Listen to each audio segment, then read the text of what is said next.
Welcome to the Dentist Report. I'm Dennis Atchison. Healthcare in New Brunswick is always a major issue, whether you're talking about healthcare during an election and the percentage it is of the provincial budget, or whether you're talking about someone you know in the community who's needed the services of the healthcare system. We think we know it, but it's very possible from the snippets that the media give us that we might not understand our healthcare system to the degree that would give us some peace and actually make us feel quite proud of the services that we have in our province. Today's guest is going to help us understand just how good we really are in our healthcare delivery.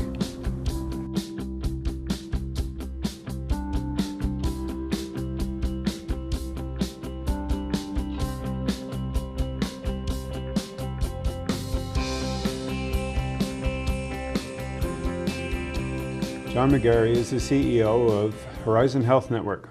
As such, he probably is responsible for one of the largest systems this province has. Welcome to the show. Thank you. Try to picture what it might be like to sit in John's chair with responsibilities towards the political entity in the province, as well as responsibilities to, is it 18,000 working people in the system? 13,000. 13,000. Yeah. Large. Yeah. And so it's a unique spot to sit. And do you have some thoughts about where the priorities are in the balance between the political agenda and in the daily service delivery agenda? Because as administrator, you move in that space all the time. Mm-hmm. Yeah, it is sort of somewhat of a unique space. Even the appointment process is somewhat different than it is typically. CEOs for the RHA are appointed by the Minister of Health, but if you do read the Act, which I have, they report to a board of directors who are elected and appointed. So it's somewhat odd. Other jurisdictions across the country, the boards hire their own CEO who reports to them. In this case, it's a little more close to the political environment. But having said that, you know, as soon as I got into the job back about 4 years ago, I made it clear to the board that although I came, you know, my path to that position was, you know, through the Minister of Health, that I wanted them to be aware that I did work for them, and the board is the community, so that's the important part. Yeah. The board reflects the community. Some of them are elected by the community, some of them are appointed by the minister to sort of round out the community representation in terms of skilled mix and gender and things like that. But they are the 15 people that represent the 560,000 people that are served by Horizon. So it's somewhat unique, and obviously when you go through the day-to-day work that we do, I always need to sort of remember that there is somewhat of a political side to all the things that are happening, particularly where it gets into changes in communities and programs and things like that. So it's trying to keep the board and government both generally on side and supportive of the changes that we're trying to make, and that's not always easy. Yeah. And over the past year, you could see some cases where we were in some flux on that. Yeah, good word. Didn't agree on everything. So yeah, it's unique. Yeah. And it's in general, public sometimes has a cynical side to them, thinking there's an ulterior agenda to moving something. You see it a lot with schools. Yeah. Even though our population can only sustain a certain amount of infrastructure. Yeah. And recently you've had to deal with, were you around when it was the Woodstock Hospital being switched to the Carleton facility? Were you the... Oh yeah, I in the middle of that one? I was a big proponent of the Upper River Valley Hospital, and I had reasons why I thought it was a good idea, and it happened to coincide with what government thought at the time, so that's why we are where we are there. Yeah. Did some of that have to do with recruitment of medical staff, recruitment of doctors? Sure, it did. the way I and some others saw it was that we had, at that time, 4 hospitals in the Upper Valley, Plaster Rock, Perth, Bath, and Woodstock. All 4 were more or less in some state of, they were old. Yep. And changes needed to be made to them, and a lot of infrastructure. Although Perth had had a redevelopment for part of the building probably in the early 90s. So you could see that healthcare was evolving at the time as well. Surgery was an issue, obstetrics is an issue, and we knew that we had to have a significant facility up there in the valley to serve for the next 25 to 40 years. And that's really the way, when you're building hospitals, you need to... Long view. You don't think next year, 5 years, 10 years, you think 25 to 40 years, because it takes 5 years to build a hospital. So you need to think that far ahead. And my thinking at the time was, if we're going to have surgery and obstetrics in the Upper Valley, we need to have a significant size facility to make that happen. The problem is geography becomes an issue. How do you decide where it's going to go? And one of the fears, especially in terms of obstetrics, was that if all 4, well, I think there were only, they had gone from 4 hospitals in obstetrics to 3, down to 2, was probably going to go to 1 eventually. So it needed to go to someplace that was substantial, because there'd be about 300 births. But if there wasn't a significant hospital that could handle that in the Upper Valley, all those births would be coming to Fredericton. And Fredericton just could not handle an additional 300 deliveries on top of the 1,600 that are done here. That's why we're doing the development in Fredericton now over the next 5 years, is to deal with that. So it just couldn't happen. So if there was going to be significant surgery or obstetrical program up there, if you have obstetrics, you really need to have surgery, you need to attract surgeons and anesthetists. It had to be a substantial facility. So we came up with the concept of the Upper Valley Hospital, and then the issue became, well, is it going to be in Woodstock, or where are you going to put it? Yep. And so there was some compromise made there, and I know a lot of people were upset at the time, but if you're going to attract the 5 or 6 doctors from Bath, yep, who have been big supporters of the Upper River Valley medical community, and the Woodstock physicians and the Perth physicians. By then, Tobic Valley was sort of converting to a community health center. There has to be a place, and it was seen as enough of a move out of Woodstock so that the others could say we can be part of that. And so it's worked out fairly well. I think people are starting to accept it. It was, I would concede it was not your typical placement of a hospital, but it is a beautiful facility now. It has the capacity to be a good acute hospital for the next 30 or 40 years, which the others, it's been proven that they just didn't have the infrastructure in place. So it was a challenge, and as healthcare evolves, these things are going to happen. So it's working quite well now. One of the narratives that would be nice for New Brunswick to change is that desire that many people have, and we can understand why they have the desire, that they want everything in their backyard. But a population of 750, 760,000 can't have everything in their backyard. Yeah. So it's always fascinated me why stories that promote excellence, because in between the lines you were talking about, well, if we're going to build a facility, let's build the best one we possibly can for a certain geographic area. So for sure you were talking that way through that entire storyline. Sure. And yet the pushback is still, you're closing my community hospital and now I have to drive. But New Brunswick's such a small place. A 3-hour drive pretty much kind of gets you anywhere. Yeah. Where if you're in Ontario or Quebec, you'd be driving a bit more to get to that center of excellence, because in that facility with that skill set and those resources, you're going to get the best care possible. Yeah. Wouldn't that be nice to have that part of New Brunswick's narrative?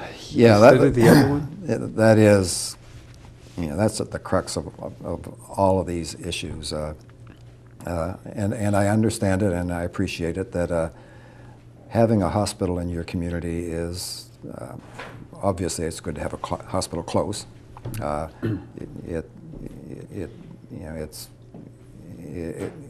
clinically it's great. If everybody had a hospital and we could sustain it, that would be perfect. It is a sign of stature for a community. I'm sure that, you know, communities love to say we have a full-service hospital.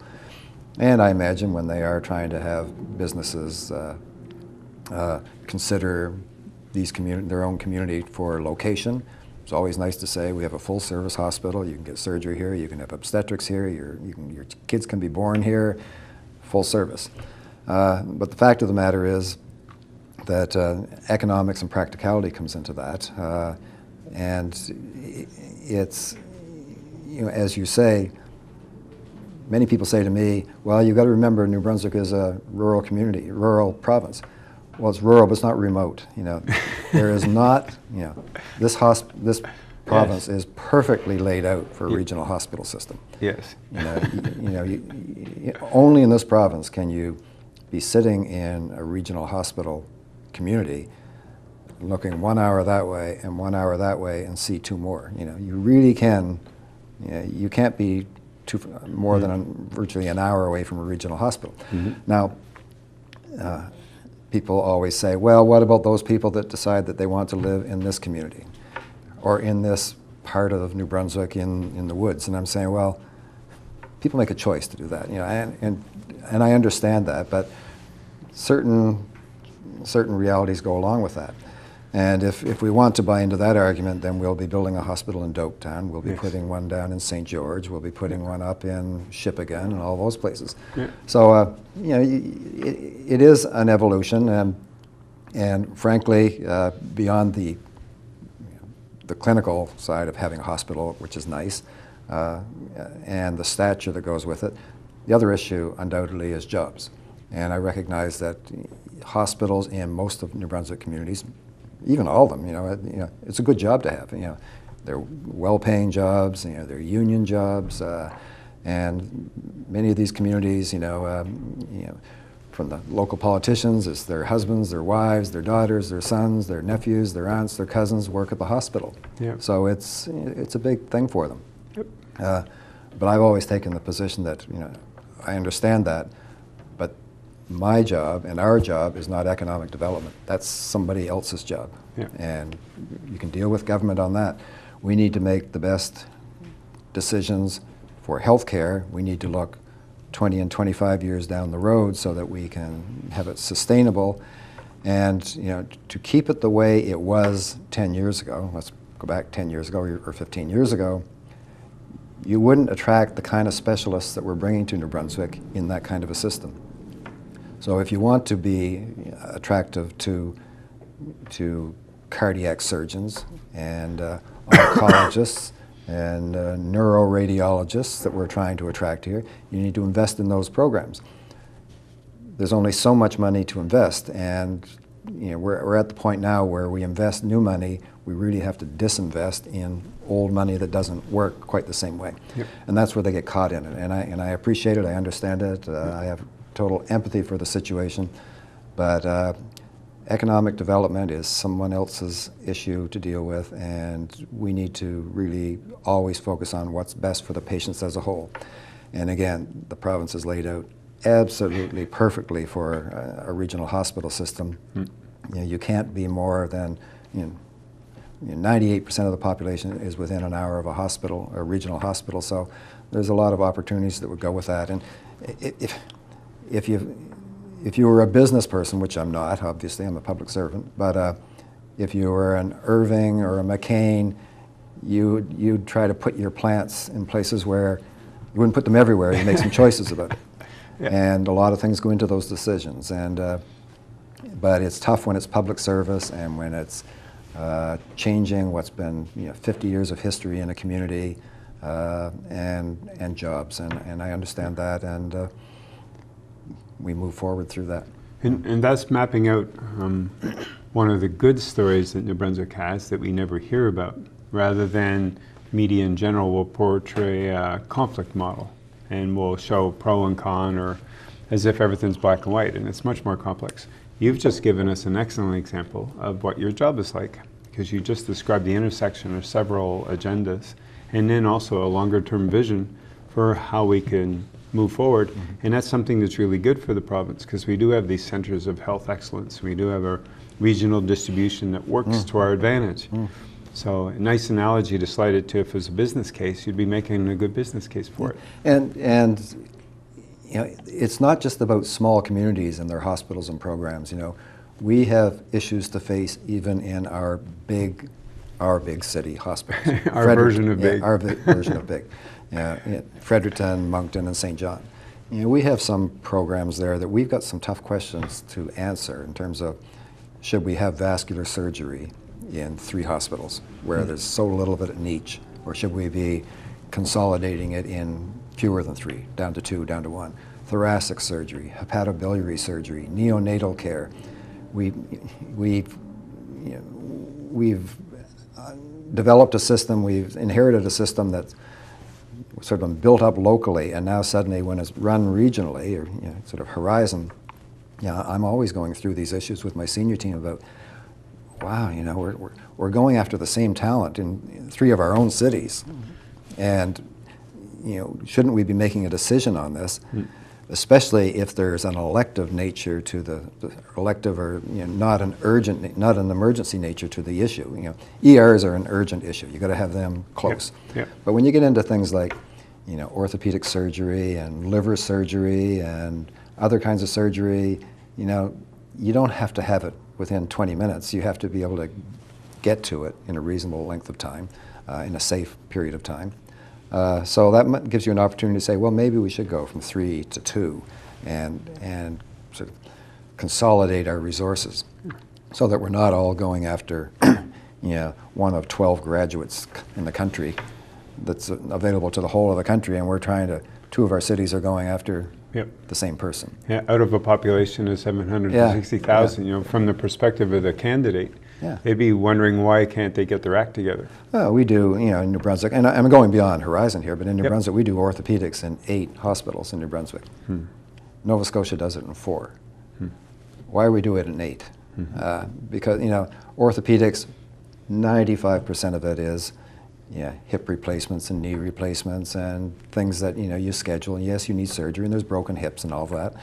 But, when you're an hour away from a regional hospital, that kind of surgery can be managed quite well. So orthopedics is a very expensive service, and some of our centers have 6 and 7 providers, so you've got someone 24 hours around the clock there. Some of our centers have 1 or 2 providers, so it's on, it's off. It's not here this week, but it'll be here next week, so go to this hospital this week. That's not a good way to design a system like that. Yeah, because your public interaction will beg 1,000 questions, which actually have a simple answer, but they just want it when they need it. Yeah. Because there'll be that push. Sure. I've often thought one of the narratives that needs to emerge, so maybe the show can help facilitate that or start it, is how does a population of 750, 760,000, which is a suburb somewhere else, so would that suburb have that much infrastructure? And you're speaking to that in part. Because if the population numbers were part of the equation in the decision-making process, then the fact that we have as much as we already do and are transitioning to a more focused, centered, and high skill set, or centers of excellence approach, then we should be feeling pretty proud about that, rather than feeling like we're losing something. We're gaining something that sets us up for the next 50, 60 years. I think I never use that analogy. A lot of people do about, well, we're the size of Mississauga or the size of Ottawa, and they don't have so many hospitals as we do. Well, but they've got proximity. It's the density, Yet, we shouldn't try to set our system out the way the city of Mississauga does or the city of Ottawa does. We have to recognize there is some distance there, and there is the bicultural issue there, which is, always is a challenge as well. And there is, travel issues. Despite the fact that it's laid out very well, Februarys are tough in some communities, in northern New Brunswick and the like. So there is that, but we really do need to start developing, centers of excellence, expertise, consolidation, critical mass, and make some tough decisions on that. And for the most part, for some of most of the specialty areas, they're probably going to be in the cities of St. John, Moncton, and Fredericton. And that's the other challenge that you have in New Brunswick, that the north is aging very, very quickly and moving very, very quickly to the south. Yeah, some people might want to argue the degree of that, but it's happening. Yeah, the data is there. Yeah, Moncton, Shediac, Dieppe, big growing areas, and it's mostly from the north. So that is happening, and the problem with the healthcare system is you can't move the support infrastructure as fast as the population is moving. But that doesn't mean you don't move it. Yes. You do need to move it, and you need to make those changes. In my job, I'm sort of blessed. I don't have an awful lot of north challenge because it tends my organization tends to service the south more. But it still is a challenge. It is resources that the province is consuming that may be able to be better directed if we can sort of catch up a little bit on that infrastructure matching the population movement. So, and again, it does come down to, if you're going to be in the business of healthcare beyond primary care, if you're going to get into tertiary care and quaternary care, which is sort of, we're really not into a lot of that, which is really transplants and things like that, but we're into a lot of tertiary care, neurosurgery, neonatal, dialysis, oncology, the heart center. Those things you need to sort of make a decision to really meet the needs of the population, but probably do it in a more concentrated manner. And if you talk to anybody in the province, they will say the New Brunswick Heart Center is the perfect example of something that works great. Why does it work great? Because it's really all put together in that place. That doesn't mean there's not cardiology done in places around the province, and certain things are done by clinicians elsewhere. But really, when you need the heavy heart work, it's done in St. John. Nobody challenges it. Everybody says, why can't it work? Why can't everything work like the Heart Center in St. John? And my answer is, because we went from 0 to 1 back in the late 80s for the Heart Center, which is great. Now we're trying to go from 22 to less, or 10 to less, or 5 to less, or in my case, 3 to less. Yeah. And nobody wants to see anything go. But if you created it, and I use the example of, if you came from Mars, how would you lay this province out in terms of healthcare? You'd not lay it out the way it is now. So everything we do should be one little step in laying it out the way you would if you came completely from another world, from another country, from another province, and said, I have total responsibility to lay the system out. Every step we make should be along the line of laying it out that way. And that would require, it's a spiritual thing. The community or the people of the province need to let go, because you have a clear vision of where it needs to go. And the old entrenched visions need to, that worked to get us from 1950 to 2000. Yeah. But it's done now. So can you let go enough? That sounds an awful lot like Crown Lands Management. Yeah. That sounds an awful lot like other industries that need to be sunset so that something new can surface up. So you're painting another piece of the New Brunswick portrait, that we're in a transition period, and we're on the cusp of doing something quite great. Yeah. If we can just let go of, this is the way it's always been done. Well, let's remember our healthcare system was built, was conceived in the 50s and 60s. In the late 50s, hospitalization, Tommy Douglas, Medicare, hospitalization came into play. Free hospital care. And in the late 60s, free medical care came into play. We'll play with the phrase free in a bit. yeah, that's right. But not point of payment is not at the patient level. Everyone has access. So it came in the 50s and 60s, and I look at data from New Brunswick. In 1974, after hospitalization and Medicare became sort of fairly mature, New Brunswick had a median age of 23. So we were young, it was post-war, young population, Canada was growing quickly. After the war, a lot of investment was going into, from the feds into the provinces, and the feds were saying, spend money on healthcare, spend money on hospitals, spend money on training healthcare professionals, and we'll cover you 50 cents on the dollar. So 50 they did this, 50 cents on the dollar. Wow. So we were a population, median age of 23, 50 cents on the dollar was covered. We built a lot of hospitals. We put nursing schools in place all over the place, that more than they were before, hired more doctors, more beds, more equipment. And then suddenly the feds in the 70s said, oh my heavens, we can see where this is going. This is going to be very expensive. Our population is getting old. And we've got to, we need to not be paying half of the health bills because older populations consume more in healthcare. We've got to start ratcheting that down. And effectively, through various means, they brought that from 50% down to about under 20. And that's what the provinces are arguing now, back up to 25 anyway, under 20. But, so it was a different, when you build a healthcare system for a population where the average age is 23, and now the average age in New Brunswick is 46, which means there's a lot of 70s, 80s, 90s people bringing that age up, not a lot of young people on the front end. You've built the system for the wrong population.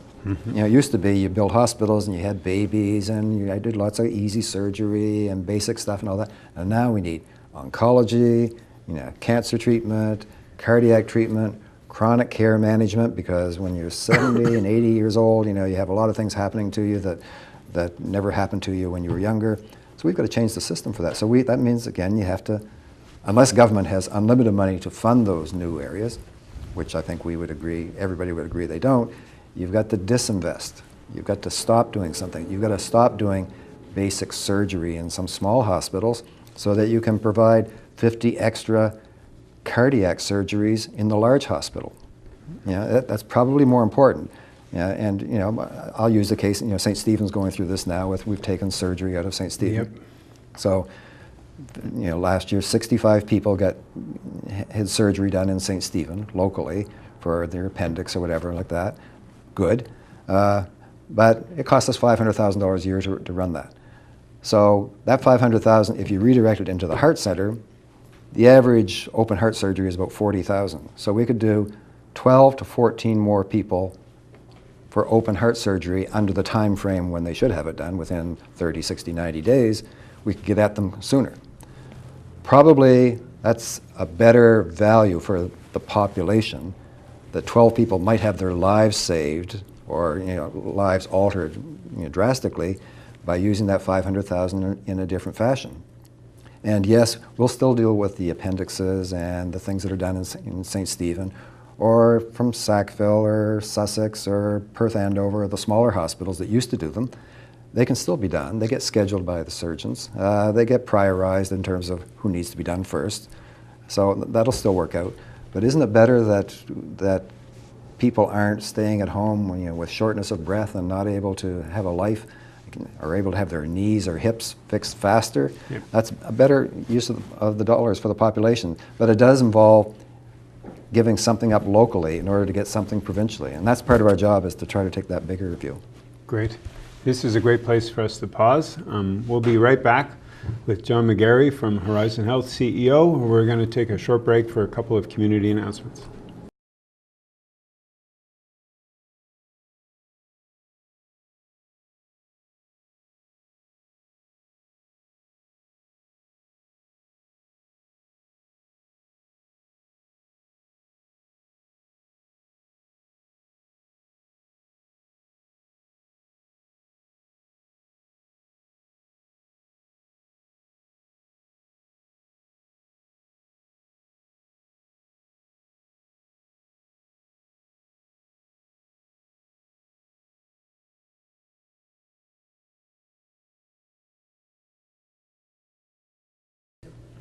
So we're here with John McGarry, CEO of Horizon Health, and we were just talking about transitions from smaller hospitals, allocation of funds, and effectiveness of service for people in a range of priorities.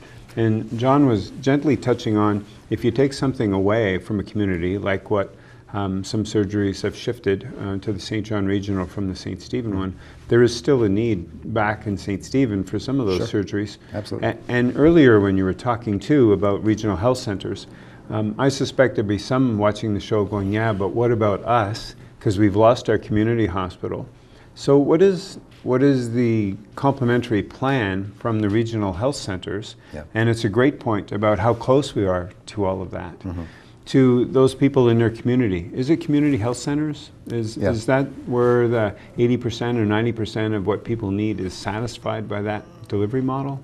Well, community health centers tend to be in the more rural areas, and part of their purpose is, first of all, to be attractive to health professionals, to get them to go there. Yes. And rather than trying to recruit a young doctor to a small community to set up a practice, which a lot of doctors don't want to do now. They don't want to be the business person that they're... So there is a shift, because that's one of those narratives in the dynamic between administration and medical profession, specifically doctors, is the contract between the two. Absolutely, yeah. And we, we don't employ doctors generally. They are private business people who have medicine as a business. So you're trying to recruit them to communities. Community health centers are a great way to do that. That says, come on in, we can actually pay you a salary, or we can work out some other arrangement to get you to go there. You don't have to set it up. We can provide a nurse, we can provide a dietitian, we can provide the local pharmacies there to serve your needs. We can provide support services, perhaps some visiting physio, a lot of other services. So it's very attractive to small communities to do that. And one of the things that we're also doing, beyond community health centers per se, is community health needs assessments. And we've done, I think, in the province, I think there are 33 sort of distinct communities as determined by New Brunswick Health Council. And I think about 17 of those are Horizons and probably 16 or 15 are Vitalities. So we've done 13 of those community health needs assessments where we go in, and it's not us, we're sitting there as a player, but we're sitting with the business community, the NGOs in those communities, prominent people, some healthcare people, physicians, private healthcare people, and just local citizens, and gone through and listened to what their needs are. And almost unanimously in those communities they'll say, we need more mental health care for youth, right. We need more upstream, we need more home care or assistance to keep people in their homes, we need better transportation, we need more clinics in the area. They never say, I'll say never, they almost never say, we need more beds, we need more emergency departments, we need more major equipment in the area. And these are in communities that have hospitals. So the community is saying, we have other needs beyond having the hospital, and you need to invest out there. So in part of our business plan this year, we are putting social workers in some communities. On the First Nations Reserve, we're putting a social worker in there. We're putting a social worker in Miramichi. We're putting a geriatric clinic in Miramichi. We're doing some work with the community of Petitcodiac in terms of food security and COPD development. We're putting services for mental health in the community in Sackville. So we recognize you can't just pull out and change the hospitals. You've got to be investing in it. And we need to be investing upstream. We need to be getting ahead of the hospital side of the business, because if you don't invest there, they'll end up at the hospital. The problem with that is it's always easier to see results in the acute care system, which is, if somebody gave me $5 million today, I use this analogy a lot, if they give me $5 million today and said, here's $5 million new dollars, spend it where you think it's needed. So I could say, if I spend it in the ER, tomorrow people will say, wow, it's great. You've taken the wait from 8 hours, 6 hours down to 2 hours. Love you, it's great. What did it do for the population? Probably not a lot, because you're probably fixing the wait time for people that are triage 4 and 5, which are, they're there because they don't have a family doctor. They don't have a family doctor. Yeah. But it hasn't changed the health of the population any. But right. Tomorrow you'd have a positive response. They say, thank you for doing that. Now if you say, well, I want to do something a little more related to the real health of the population, you could say, orthopedic surgery. Let's invest $5 million in orthopedic surgery, because a lot of people, not everybody, but a lot of people are waiting 10 months, 11 months, 12 months to get their hip done. In 6 months' time, people would say, hey, I really noticed a drop in wait times. But really, what have you done for the health of the population? Yeah, you've certainly improved it for probably 100 people. Yep. But in terms of the population health, you probably haven't done much. Yeah. But you know it in 6 months. If instead you said, I'm going to put it into mental health in the community or chronic care in the community, and again, this is $5 million every year. Yep. I'd also have to say to government and others, don't try to measure this tomorrow. Don't measure it in 6 months. You've got to give this 15 years. Yes. Yes. And nobody wants to give it 15 years. They say, but I want to show numbers going up. And I have people that go through our annual report and say to me, oh, this is good. You have more visits in the ER. That's not good. That's bad. Yes. You did more surgeries. That might not necessarily be good. It looks good, but why are we doing the surgeries? You know, are they surgeries that are done because we haven't gone upstream? You've done more lab tests. Those are easy indicators to count. Yep. The numbers are growing, but really in terms of the health of the population, what is it doing? You go to the Health Council and you say, show me the health of the population in New Brunswick. They say, oh, it's going the wrong way. Yeah. More obese, more Yes. mental health problems, more COPD, Yep. more chronic care issues, Yep. more people, more diabetics. Yep. So you have to say, well, what was all this about investing all this money in the healthcare system and Yep. thinking that it actually did us any good? Yep. So, I and others are sort of not the drive the hospital up, make that big anymore. That's not what helps the population. You've got to get it out into the community, and you've got to give it almost a generation Cohort. to show that it works. Yeah, such a great point, and thank you for bringing it up. There was a time in our education system where physical education and arts and music were mandatory. And then in the mid-'80s somewhere, it comes a shift and it's no longer mandatory. A professor out of UNB, Mark Tremblay, who was here for a little while, Mark does an obesity study.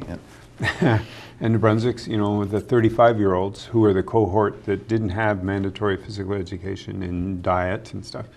Our population grew in obesity something like 15 or 18% in one cohort because we took that out of there. Systemic change, very different from project management. We used to have an excellent extramural healthcare system, and somewhere that got dismantled along the way, and now we're having almost the same conversation as the mid-'80s about how to do more home care. But we had put a system in place once upon a time. If it was allowed to mature over 30 years, it'd be hitting dead on right about now.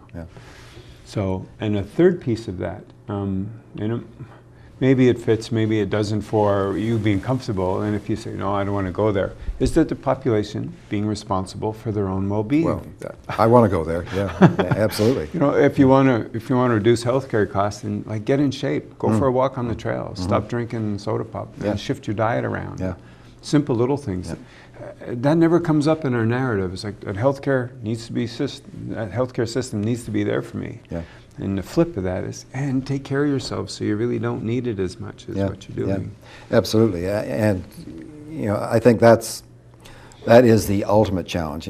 Personal responsibility is really the base that you need for anything to work. If it's a case of, well, somebody else is going to do this for me, whether it's on the acute side in a hospital, or even, teaching me how to eat well in terms of dietetic teaching. If you're not going to listen and you're not going to practice it, even that won't do any good. That's a waste of money. So you really need to get to the heart of the issue. And then, of course, then you cross over from health to education. You need to have a literate society. You need to have people who understand that it's hard to have people buy into the responsibility if they don't have some of the other things that allow them to understand what it's all about. Yes, and from their perspective, it's all coming at them, being told what to do, rather than there's something inside of them that's moving them to make a change. The other key economic point underneath all that is the ability to have access. If we were to do a food story, and there's been several on the show already, the issue of access, the affordability of basic vegetables so you can have a healthy diet compared to 4 liters of milk versus 4 liters of pop in the price range. And we're faced with that whole systemic challenge. But on the flip side, there's all kinds of little things percolating in different pockets that are making that difference for systemic change. Wouldn't it be interesting if Horizon Health ran a PR campaign about you want to reduce healthcare costs, get in shape? Well, would you be allowed to? Well, that is the question of what we're allowed to do. We have this discussion at senior management and with our board all the time. And when people say, well, let's let's say we're going to start investing more in the community. Where might you start? Well, I've talked about some of the things about community health centers or diabetic teaching in the community or mental health services in the community. But what about the aspect of, no, what we're going to do is we're going to spend $5 million by putting, forget what the numbers are, but 50 physical education teachers in that work for us. They're going to be in the schools. We're going to pay the salaries. Yeah. So when push comes to shove on curriculum issues, it's not cut the phys ed. Yes. It's no, they're ours. They're out there. So we're investing in education in the school, so every kid's going to get whatever, an hour of outdoor physical activity every day, because that teacher is not going to be teaching physics 4 periods a day, or it's not going to be teaching something else on Fridays and Tuesdays and all that. It's full time. So what if we did that? I think the school system would say, great, you guys do that, because it's a health issue. Yes. And they're going to always be dragged into the 3 R's in terms of what education is. Well, it's a whole other conversation about curriculum design. But in terms of and I can understand where they say, well, if it's teach kids how to read or give them physical education, we're probably going to choose teach kids how to read. I understand it. So maybe we should be saying we should be there. It should be our money going into there. And I would welcome just sort of taking in sort of theoretically out of our 1,600 bids, a nursing unit of 36 bids, which is roughly $5 to $6 million, and saying we're not going to have that nursing unit anymore in the system. We're going to invest in physical education in the schools because we are a regional health authority. Right. If you read what we're responsible for, it is population health. That's part of what we're responsible for. So you can't do that by waiting too long before you apply it. You need to get it into the system. And I think everybody would agree that it would be good to have more physical activity for kids in schools. And I'm sure there are other barriers there about facilities and all that, but if you don't get the kids when they're 4, 5, 6, 7, you're not going to get them when they're 18. That's just not going to come. And you're certainly not going to get them when they're 50 years old and they're wondering why they can't walk up the hill without being out of breath. Chugging hard. And and if you ask, well, why do you think that's happening? I think most people would say, probably because it started back when I was 5 or 6 or 7, in terms of my exercise and my diet and all that. I didn't look after myself. Yep. And have a whole population shift that way. Yeah. Fascinating, the interlock between healthcare system, public health, interaction on the education level. That would tie pretty quick to food and then having access to food. If you'll allow, I'd like to take a sharp turn to another direction, and it ties to costs. General public always gets through the mainstream media. The largest percentage of the provincial budget is going to healthcare. As if it's a static thing, or as if it's fixed somehow, rather than it's malleable. And you've already pointed to where several solutions could be that actually reduce some of the demand or reallocation of resources, because the true impact will show up here with the patients to wait the 15 years or the 20 years for the outcome, or an understanding of why the move from St. Stephen to St. John and then what the support for it is. But there's something that might be more out of the control, but no one ever talks about it, is the cost of medical equipment. I'm always fascinated by the profit motive that has made its way into the healthcare industry. You catch it a lot in the business section of the newspaper when dealing with pharmaceuticals, and you look at the profits that the big companies make each year. But not talked about as much as the purchase of medical equipment. And there's a story in the pile that I brought here of research of if you want to some more secure investment for your funds, go healthcare, because more people are getting sick. It's as if that's defined as a good thing. And we've spent 35, 40 minutes talking about how to get out of that bad thing. But medical equipment is a whole other monster, a whole other thing. Can you speak a bit, because most of our audience won't know that world, about the cost of medical equipment, amount of, not necessarily a profit made off it, but the idea is we're going to make a lot of money off this because people need these pieces of equipment. And for a small population, that's a big purchase. And your utilization rates come into play. So Sure. Can you walk us through that world a bit? Yeah, well, certainly technology and equipment are big issues, and that's part of the reason why we say we probably can't afford to, logically support 22 hospitals, because if you have a hospital, you have a radiology department. If you have a radiology department, you have fluoroscopy, ultrasound, and all these and if you're big enough, you have a CAT scan. If you're substantial enough beyond that, you have an MRI or two. And there's always the demand for, and that's sort of in our nature, give me more diagnostics. Yeah. Get me into the exam faster. Sometimes you can't get them in faster with one machine, you need two machines. Yep. And that pressure is always there, and sometimes driven by clinicians and the population.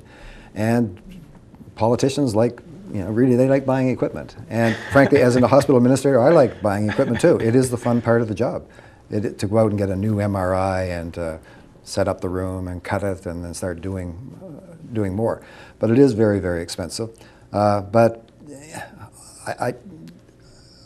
I don't bemoan the profit portion that's in that equipment. I think that's, if you're in healthcare, you're going to be, it's a serious business, and you want good equipment, and technology comes at a price, and everything we use now is technology. Where it used to be, when you bought equipment, it was sort of a mechanical and plug it in, and now every piece of equipment is tied to your information systems, and it's digital, and it's got connectivity, and so we have whole new departments of biomedical engineering and technology people. Our hospitals, as part of the stress on our hospitals and infrastructure, is they were built without anybody really thinking about how do you wire these. It's like in your house. You ever try to put fiber op or whatever in your house? They would the guy would always say, you should have called me before you put your sheetrock up and all that to put it in place. Yep. So we go through that. It's very expensive. But I think there is a place for private sector. I think we're a bit too enamored with public sector, keep the private out, don't cross that sort of a Rubicon over to allow the private sector to come in, because they're only interested in the profit motive. Obviously they're interested in serving their shareholders, and profit is what leads to that. But they have really bright people who think of things differently, and they actually think faster than we do in the public sector. We're sort of, when we have ideas, it takes us 6 months to a year to kind of move it forward, because we're into this public sector. Yep. And then you got to tender it, and then you got to do it, and you got to make sure everybody has the equal chance at it, and then you got to go to the lowest price, and you think, oh my God. And you talk to some of the private sector people, and they say, you guys are just too slow for us. We could never run it that way. So I think they have a lot of good ideas. They have, they know processes. So I think there is a place for private sector thinking in our system, not private sector, not payments necessarily. I think public sector payment, but private sector involvement. And I can see lots of opportunities where, I'm not around for a long time, but if I were sticking around for 5 years, I'd be probably saying, I think someone else can do this better than us. We'll still pay. Patient doesn't pay. We'll still work this out. But I think those people have a mindset that they can do things perhaps better than us. Now, I've moved away from equipment into terms of no, but that's okay, because private sector involvement. But it also resonates with how you started the show about some things need to be let go of, or needs to be sunset. So some of it is, so there's a maturation maybe to the conversation around the mesh between public sector, private sector service delivery. Yeah, well, when you look in our hospitals, the hospitals that I work with, we're providing some services that somebody might say, well, you can get physiotherapy on an outpatient basis at the hospital, or I can get physiotherapy on a private sector basis. Why is one in the hospital and one outside? And good question. Why are we competing with private sector? And someone might say, well, that's because a lot of people can't afford private sector. That's not a reason to keep it in a hospital. That's the reason for a social program to assist with that. If private sector can, but if it's not in the public sector, it will be in the private sector. So the bridge is somewhere else. So maybe it's a case of government needs to have a program to help finance people who can't afford it in the private sector, because they might not have Blue Cross like I have or you have or others. So that's the case for that. And then what you see also in the private sector is, well, if you want physiotherapy in the hospital, it's Monday to Friday, 9 to 5, and meet our terms. Whereas when you go to the private sector, they say, what, do you want evening hours? Do you want to come on Saturday? Do you want to come on Monday night at 8 o'clock? And a lot of the public says, wow, this is great. Yep. I don't have to take a day off work. I can go Monday night at 8 o'clock.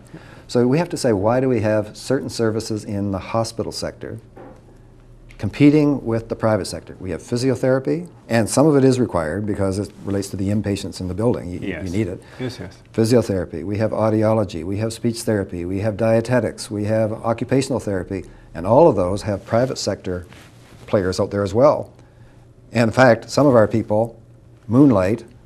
When they stop working for us, they go and they work for the private sector. Yep. So it's not like, oh my God, the service there is awful and the quality is awful.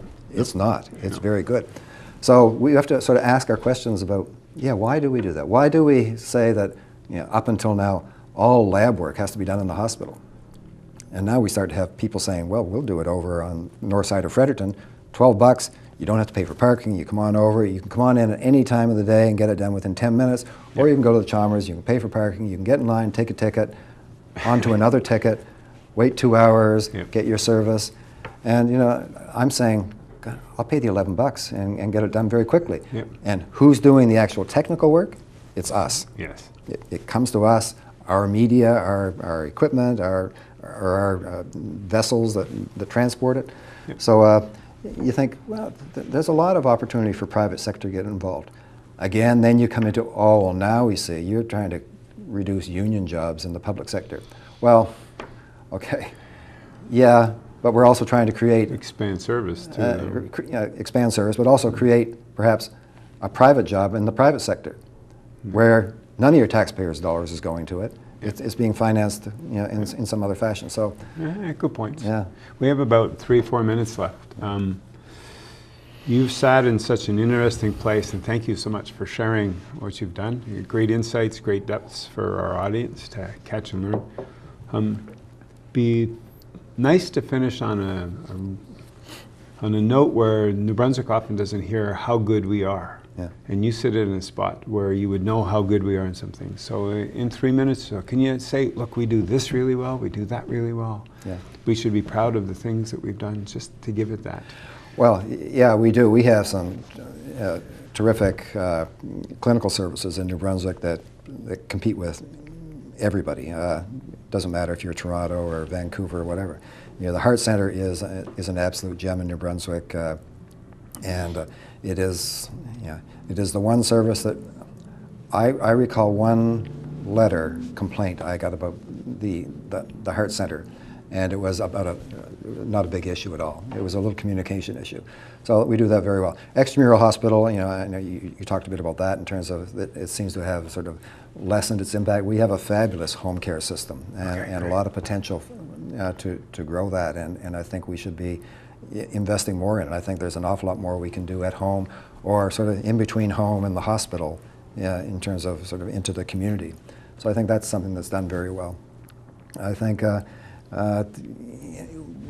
the other good thing in New Brunswick is, we are small enough that everybody knows everybody, and we can sort of work together much easier than you could in Ontario systems, where it's a lot more all about the local and sort of a little bit more parochial in their own area. So I think we have a great opportunity to work together. And the other thing is, because of the nature, the way this is set up now, we're very close to government. And some people might say that's bad. You don't want to be close to government. Government pays the bills, so it's pretty good to be close to them. They work pretty well with us. They do listen to us, and it's not a system that takes orders from the top of government. They obviously are, they give us direction, but they do listen to us. They ask our thoughts on it, and for the most part, what we get is what we in the system say we need.